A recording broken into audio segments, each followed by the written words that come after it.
خصوصی طور پر بچیوں کے حوالے سے بعض اوقات انہیں یہ نہیں پتا ہوتا کہ مثلاً پیریڈز میں کب شروع کرنا ہے کب چھوڑنا ہے. بعض اوقات ہم یہ سوچتے ہیں کہ جی 7 دن سے پہلے تو پاک نہیں ہوتے، 7 دن کے روزے چھوٹ گئے. نہیں، اگر آپ 5 دن میں پاک ہو گئے ہیں تو 2 دن کے روزے آپ کو رکھنے ہوں گے.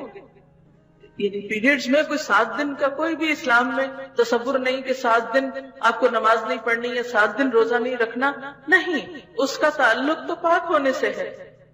اچھا، یہ بات شروع ہوئی تو اس میں 1-2 چیزیں اور بھی بتاتی جاؤں.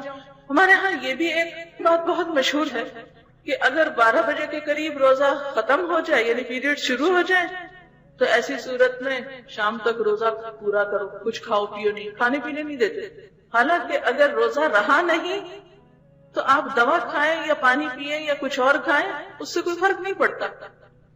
اسی طرح اگر افطار سے 5 منٹ 10 منٹ پہلے پیریڈ شروع ہو گئے تو اس میں روزہ ختم ہو جاتا ہے. بعض لوگ کہتے ہیں نہیں بس وہ 5 منٹ ہی تو رہتے تھے اس لیے وہ روزہ پورا ہو گیا. نہیں، آپ کو ثواب مل گیا انشاءاللہ سارا دن جو آپ نے روزہ رکھا، لیکن اس روزے کی قضا رکھنی ہوگی. بعض لوگوں کو یہ کہتے سنا گیا ہے کہ چونکہ یہ روزے ہم اپنی مرضی سے تو نہیں چھوڑتے اس لیے قضا کس لیے دیں، وہ بعد کے دنوں میں گنتی نہیں پوری کرتے.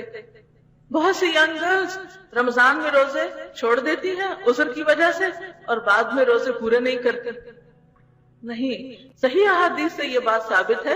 حضرت عائشہ رضی اللہ تعالیٰ عنہ کی روایت سے پتہ چلتا ہے کہ ہم نماز کی قضا تو نہیں دیتی تھی لیکن روزے کی قضا دیتی تھی.